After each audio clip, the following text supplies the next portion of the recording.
Alright, good day everyone sa lahat ng mga kaibigan, mga followers, sa mga subscribers, sa mga hindi pa nakasubscribe, please subscribe na po kayo. Okay, abdominal exercise po tayo ngayon uli. Ito ay isang set ng abdominal exercises. So yung ginawa ko dito, unang exercise ay leg raises. Okay, ito ay weighted exercise, weighted leg raises. Mayroon akong 10 pounds sa aking paa na dumbbell.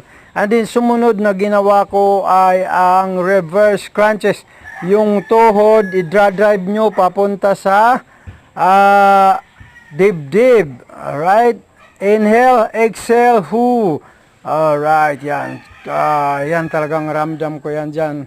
Ang aking lower abs. Alright? Kailangan pag nag-a-abs kayo, dapat talagang nararamdaman ninyo, okay? Para mas masabi ninyo na talagang effective yung inyong ginagawa. Pag hindi ninyo nararamdaman yung inyong ginagawa, ibig sabihin may mali. Kagaya nito, ika-crunch ko talaga siya sa taas. Shoo! Para yung pull crunch ng muscle sa abs. Mas mahirap siya pero mas mararamdaman nyo. Mas mabilis yung progress sa mga gustong magkaroon ng 6 packs o 4 packs, depende kasi yan sa katawan o sa muscle, sa nakalimutan ko, pambihira, matanda na talaga ako.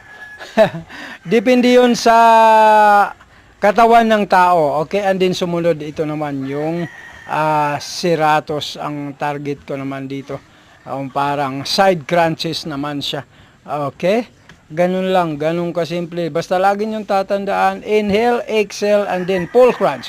Inhale, exhale, pull crunch. Yan. Yung mga ganyan ang inyong gagawin kung kayo ay mag-abdominal exercise para talagang feel na feel nyo ang inyong mga muscle.